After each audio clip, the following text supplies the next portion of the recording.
But is he the best player in this draft on his own? Without a doubt.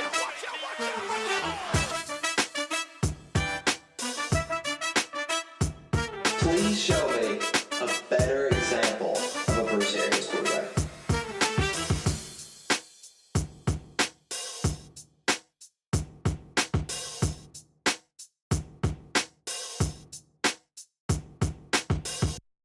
Hello and welcome to the first episode of Tank Observers. I'm here with Christopher Spahr. My name's Jackson McCarty. And Topher, tell us a little bit about yourself. Yeah, I'm just like a huge football guy. So we're gonna be doing this show together. That one could have went a couple ways. That one definitely could have went a couple ways. Yeah, it could. But no, like he said, he's Christopher Spahr. We're about to start doing this draft podcast. My name's Jackson McCarty, and to start us off, feels just about right. Let's do a one-round mock, no trades. It's going to get a little bit deeper as we get closer to draft. But yeah, just kick it off. Topher, what's the first pick? First pick, no surprise, Joe Burrow, Heisman winner, national champ, top quarterback in the draft, and I think the Bengals fans are dying for someone new. I say it's a Cincinnati guy. That's a hard one to miss. It feels like because he's really pushed himself up there. I don't think that I've seen anybody with as much draft hype coming out of college since maybe Cam Newton. I know you don't, but I love the comparison to Andrew Luck. I know it's putting a lot of weight on our shoulders, calling him the next Andrew Luck, but I love the comparison. I think it just fits, It's certainly a hard one for me to stomach to think about. I've obviously compared him to like a souped up Alex Smith. I think that's a big comparison for me to him because he's a winner. He's going to go out there. He's not going to do the flashiest stuff, but he's going to win you games. But he is in Cincinnati, so we'll see how that goes. Yeah. Well, how about we move on because that's an obvious pick. Yeah. It's going to happen. Figured we'd just talk about him for a minute. Let's move on. Second pick now. Is it any less obvious? No. It's Chase Young. Realistically, he's the best player in the draft. If pound for pound at his position, Chase Young, it's not as big of a premium as quarterback, but the Washington Redskins will take it nonetheless. You know what it is? He was the centerpiece of what was probably one of the best defenses in college football. Oh yeah. And being a part of that defense did make him look better, definitely. But is he the best player in this draft on his own? Without a doubt. Yeah, even with missing those 2 games, his season statistics were through the roof. Better numbers than Nick Bosa, which was obviously a phenomenal defensive end coming out of Ohio State this time last year, and we see where that got him. Yeah. Yeah. All right, so this is really where the draft starts. Pick number 3, Topher. Detroit Lions are on the clock. Where does it go? Well, you know what it is? I'm going to stay with that Ohio State defense. We're going to go with Jeffrey Okudah. He's the top corner in the draft. He fills a need. He's going to stay right across from Darius Slay. And I know they might have other needs, but for me, I want to address that defensive back. Jeff Okudah is my pick here. Simmons is definitely a very intriguing pick, like a person for me here. Because he slots in at linebacker. We know Gerard Davis has been a little underwhelming. We know that there's not a position on the defensive side of the field other than D tackle that Isaiah Simmons can't play. I love Isaiah Simmons. I love the versatility. And could he go here? Without a doubt. I personally was. I was surprised when Joey Bosa went to the Chargers. I thought they had other needs. Could Isaiah Simmons go? Very easily. I think Jeffrey Okudah is the pick here. That's why I took him, and I'm gonna stick with that for now. I can understand that. It's just I have Isaiah Simmons graded a little bit higher, but I think it's a reasonable pick. I think they need somebody alongside Darius Slay, and I couldn't be mad as a Lions fan. Like if I was part of that fan base, I don't think I could be mad with Okudah. But at number 4, the man we were just talking about, Isaiah Simmons, comes off the board. The New York Giants are looking at a slew of needs, one of them being O-tackle, which is where you'll see most people having them pick, usually Jedrick Wills. Isaiah Simmons, though, I love his versatility, and it's almost like a Chase Young pick. It feels like it's so hard to pass on that. There's no reason to. He's the top linebacker in the draft. He could potentially fill three needs, they're only going to play him at one. They need a linebacker. He will fit in very nicely. They have a nice young defense right now. They took Dexter Lawrence last year. And taking another defender here there's no reason for them not to. With Alec Ogletree going to free agency, and you're going to be able to create a core on your defense of Isaiah Simmons, Jabril Peppers, O'Shane Zimenez, and Dexter Lawrence. That sounds like a pretty solid start. Without a doubt. And DeAndre Baker could develop. We don't know what he's capable of yet. That's another one. That one surprised me last year when they took him in that first round. And it's not that he isn't a good player. It's just that I had him lower on my board, but we're not talking about that draft. We're talking about this draft. Let's check out the fifth pick.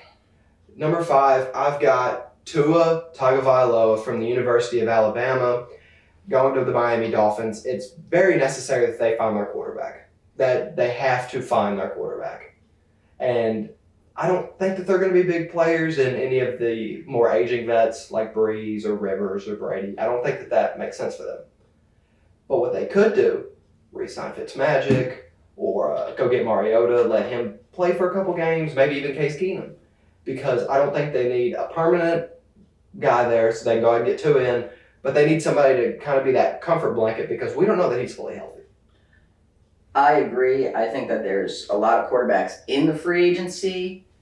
I'm not sure if they're going to find their franchise guy in the free agency, but I feel like Tua, at this point, probably the top quarterback prospect available.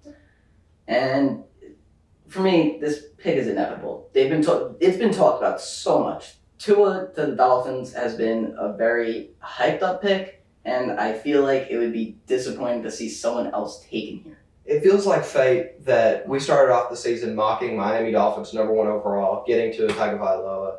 We're only a couple months out from the draft, and they're still supposed to get him at 5. They had a little bit better of a season, but it looks like they'll still get their man. The tank for Tua has been successful. A weird turnout to the story. Joe Burrow messed up the plans a little bit, but yeah, he stepped in, and frankly, so did Fitzmagic. He ruined the tank by winning 5 games. Brian Flores is just too much of a hype man to keep his team from winning, huh? Yeah, it's just how it is. Topher, who's going to be the number 6 pick? The number 6 pick to the Los Angeles Chargers, Jedrick Willis, tackle out of Alabama.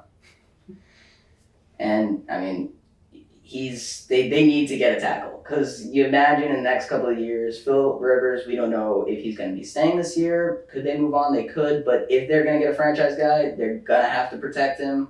Yeah. I have a feeling that they're going to tackle here, and I have a feeling it's going to be Jedrick Willis.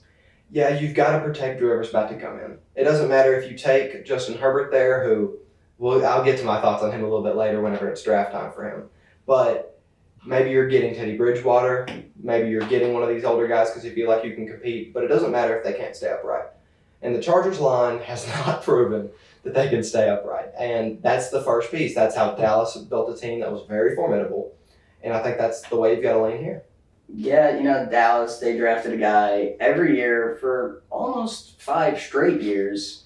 And they completed it. They got Dak Prescott. They're competing, and you'd like to see other teams follow that format.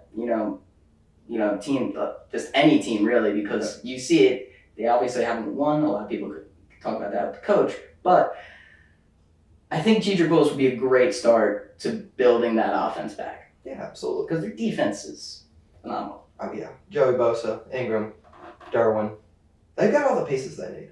They do. So, how about that number 7 pick? Carolina kind of lucks out. I know a lot of people will be expecting them to take a quarterback, but Derek Brown is still on the board, and he is far and away the best player on the board. Now, he would rank in about 4th for me.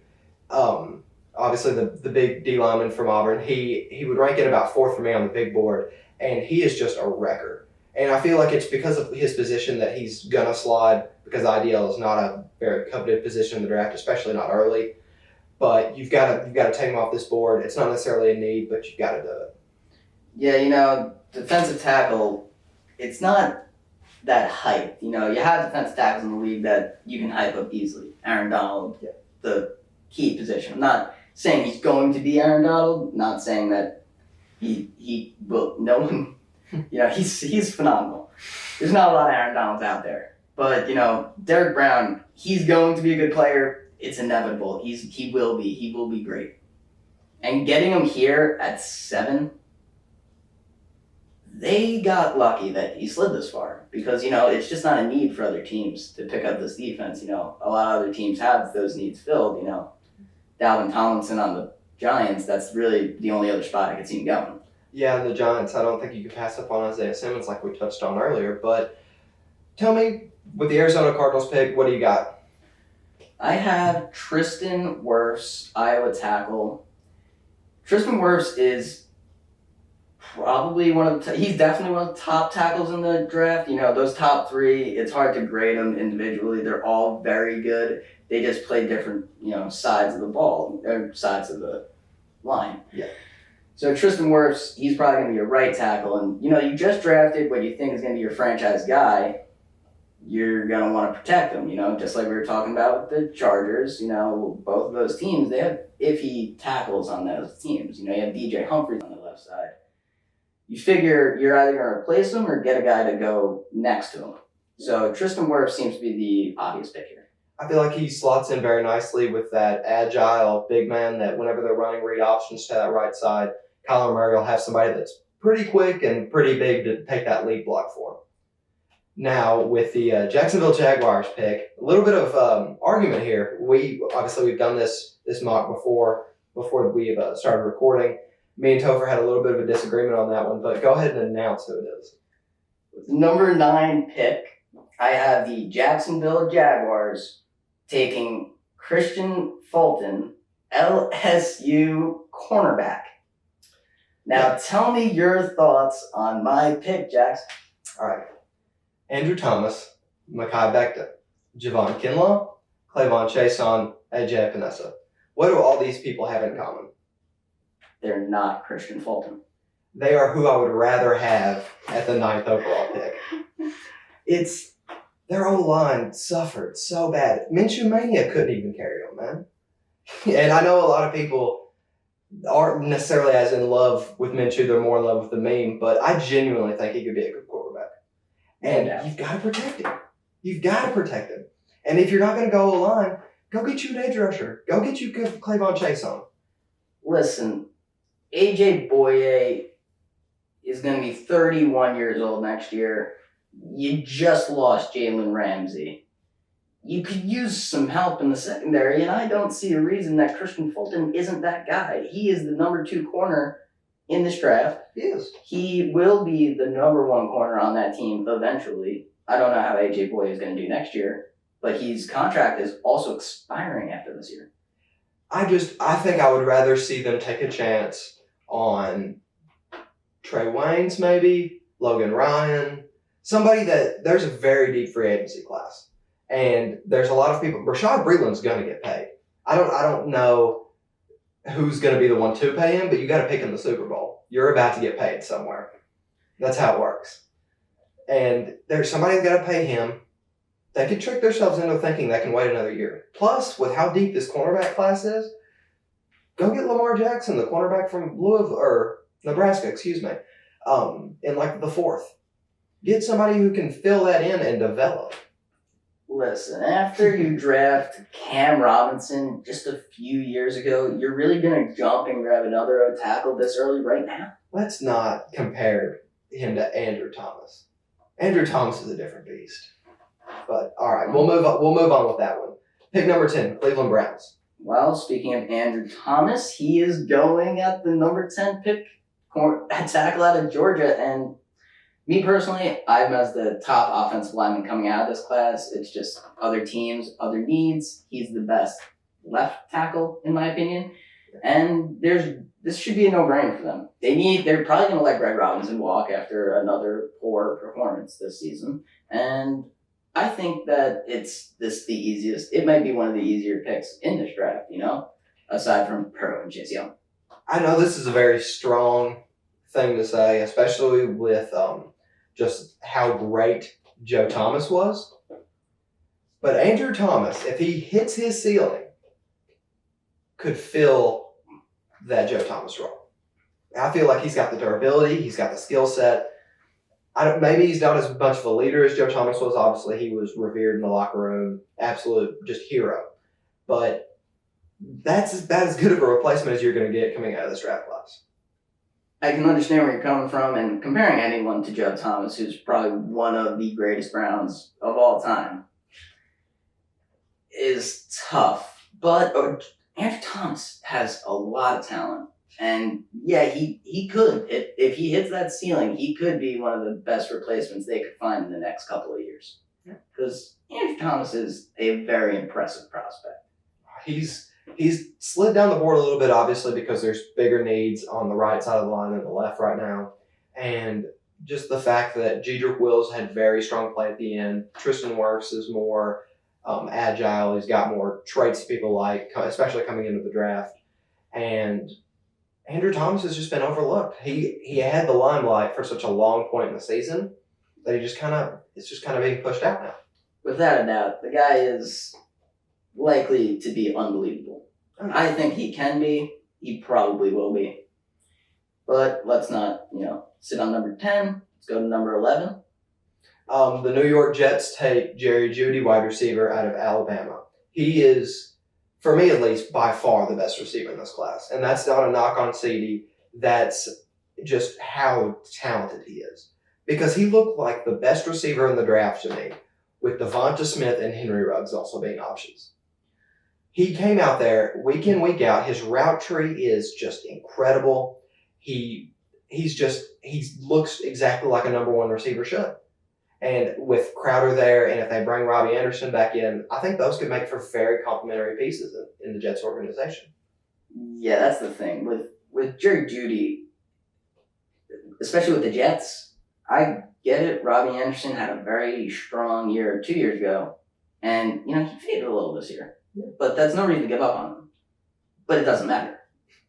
Jerry Jeudy comes in, he's going to be the number one receiver in that offense. And hopefully he can help Sam Darnold get back on track and, be that franchise quarterback that they want him to be.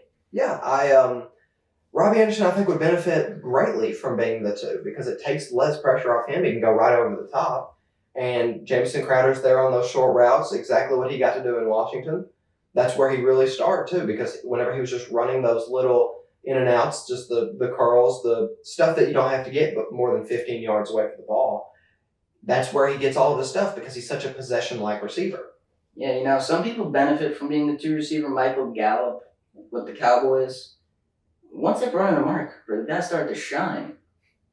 And, when Tyrell Williams was with the Chargers. Sammy Watkins with the Chiefs, when you have a number one guy, it takes a lot of the pressure off, and it definitely lets you flourish a bit in that role. So I think Jeudy could not only help Darnold, but just the offense as a whole, help everyone get, what they're looking for. Yeah, and as we move on to the next pick, we're going to a team that's about to move on to a new stadium, the Oakland Raiders. Where you got them? It's hard to see anyone but CeeDee Lamb go this pick. Receiver, Oklahoma. I mean, come on, you got to. This is perfect for CeeDee Lamb, and again, if he comes in, steps right into that number one receiver role, which I think he could, I think that'll let Tyrell Williams get back to what he was doing with the Chargers, like I said before. Yeah, it'll open him up, and like you said, obviously Tyrell Williams definitely flourishes as that number two. We've already seen it alongside Keenan Allen. CeeDee Lamb seems like the type of player that is going to be selling jerseys left, right, and center. He's got that big playability. He put you put him on a billboard, sell for your tickets because he's got that kind of vibe that it's very obvious that he's a moneymaker. He's a big play, big guy. He's a good representation of the team, and his stats will reflect that. Yeah, I think he's going to be exactly what they need. A big play receiver, because Tyrell Williams, he was a big play receiver with the Chargers, but he's taken a little bit of a step back. Yeah. And that's probably because he was the number one. But CeeDee Lamb looks like a guy that was born to be a number one. Yes. So, with the 13th overall pick, the Indianapolis Colts select Justin Herbert, quarterback Oregon. And, I don't know what they're going to do at quarterback. And I'm saying Justin Herbert here because I think regardless, they're going to be looking for a new franchise guy. Oh, yeah. And I'm not a big fan of Justin Herbert. I don't think that we've seen enough of him coming out of college. But if there's going to be a location that works for him, this would be it. That O-line is set to protect whatever's behind it. And that's really what he needs. He needs time to develop because he's not the quickest reader. They've already got leaders. They've got Ty. They've got certain of those. They've got certain of those O-linemen that have already kind of taken that locker room by storm. It's not really something I see from Justin Herbert, but he has a very high ceiling. He does. He's built like a franchise quarterback. He's tall. He's big. He's strong. He's what you're looking for. He's even got some legs. Yeah. The guy can move, but he's probably not gonna have to. He is a franchise QB. He's got some. He looks the part of a franchise QB. So you put him behind an offensive line, you give him weapons like the Colts have, and there's no reason he shouldn't flourish. He looks the part on tape or on paper. He doesn't look the part on tape yet. That's the part that worries me. All right. Well, pick 14. Who are you taking? I've got my third best quarterback in the draft, Jacob Eason, going to Tampa Bay. And let me tell you why. Please show me a better example of a Bruce Arians quarterback. Big arm. He's a leader. We know that he's willing to work with his teammates. High potential. And I really don't see, I know his ceiling is a little bit lower than Herbert's, but I've seen more production out of him. I can't knock you for it. And, they're probably going to need a quarterback. It depends on what they're thinking with Winston. If they think he'll be safer with the ball, I say why not get him? Just get a guy, a bridge QB. But, moving on, 15, Denver Broncos. Henry Ruggs. It's got to be. It's not a surprise. They haven't been able to replace Emmanuel Sanders or Demaryius Thomas. Obviously, Cortland Sutton, he put up a nice season. He made it to the Pro Bowl. Cortland Sutton needs to have a man to run next to him. Yeah, so, give him Henry Ruggs, speedy guy, get down the field. He'll be perfect. He's a great fit. They need another receiver. So why not Henry Ruggs? Slots in perfect. Number 16, the Atlanta Falcons.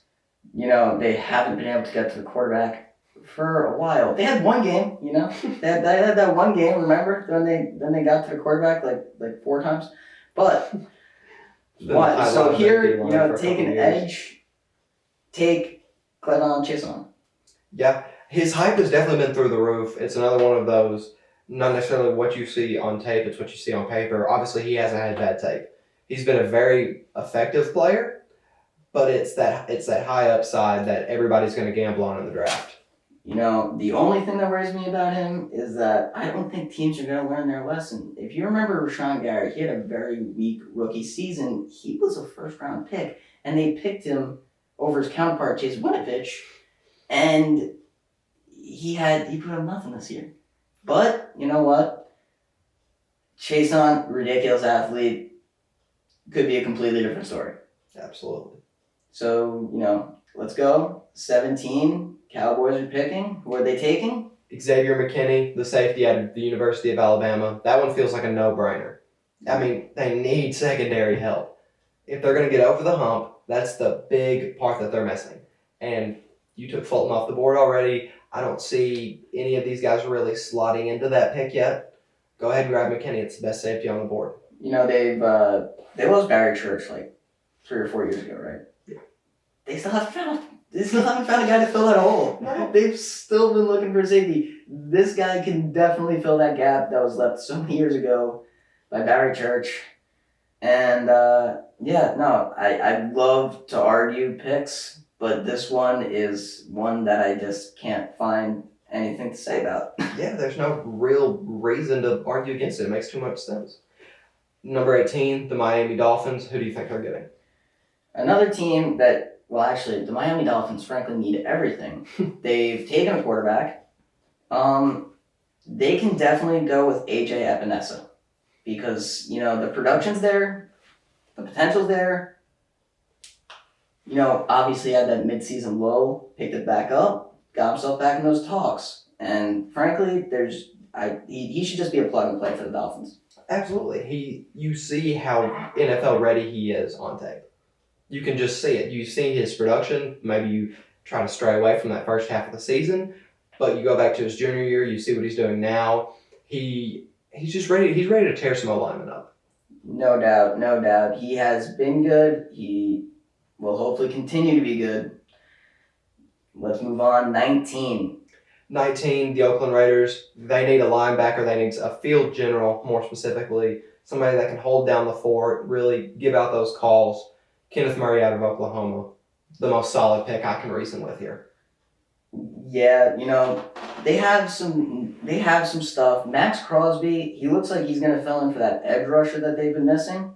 So here, linebacker would be a safe pick. Maybe a corner, but I don't think they're gonna go with it. I think Kenneth Murray is the right pick here. They're gonna need to replace Perfect. Yeah. They cut Brandon Marshall. So Kenneth Murray, I'd say it is. All right, so 20. How are you going to fix the Jacksonville Jaguars with what they did earlier? Obviously, I'm not necessarily on board with it, but what do you think they go here now? Patrick Queen, LSU linebacker. Telvin Smith. He said it. He went MIA because he decided to take a year absence from football. We don't know if he's returning. He hasn't stated it. So, I'm high on Patrick Queen. He's great sideline, very athletic. He's just a natural athlete, and he is built to tackle. Yeah, absolutely. Like you said, Telvin Smith going away from football. They need to go ahead and get that patch in. No better pick for him. Without a doubt. Pick 21, Eagles on the board. You can go wide receiver or cornerback here. Both sides of the ball need fixed. Let's go with C.J. Henderson. He can play that safety. He can play that corner. Really versatile. Could develop into a cornerback one. Those are really the only big positions that I see whenever I watch Eagles games. You've got to fix one of those two, and I think C.J. Henderson's the best option. Yeah, the receiver I like to fill in for them, I went off the board at 15, Henry Ruggs. I really liked him for the Eagles. He's gone. So I'd say getting a versatile defender like C.J. Henderson, there's not too many reasons not to. I really like that pick. He's a great athlete. He's long. He can play safety, slot, outside, whatever you need him to, and they need a guy like that. Absolutely. Number 22, the Buffalo Bills. Who you got? Curtis Weaver. And there's not much more to say about him. He is the man. I love Curtis Weaver. His production says it all. He just produces. Whenever you watch him play, there's nothing too flashy about him. He just gets the job done. Wherever the ball is, he's there. The Bills would love that. And, we don't know if they're signing Shaq Lawson back. Jerry Hughes is starting to age out. They could use the edge rusher. Curtis Weaver, Boise State, he's the man. Absolutely. Number 23, the New England Patriots.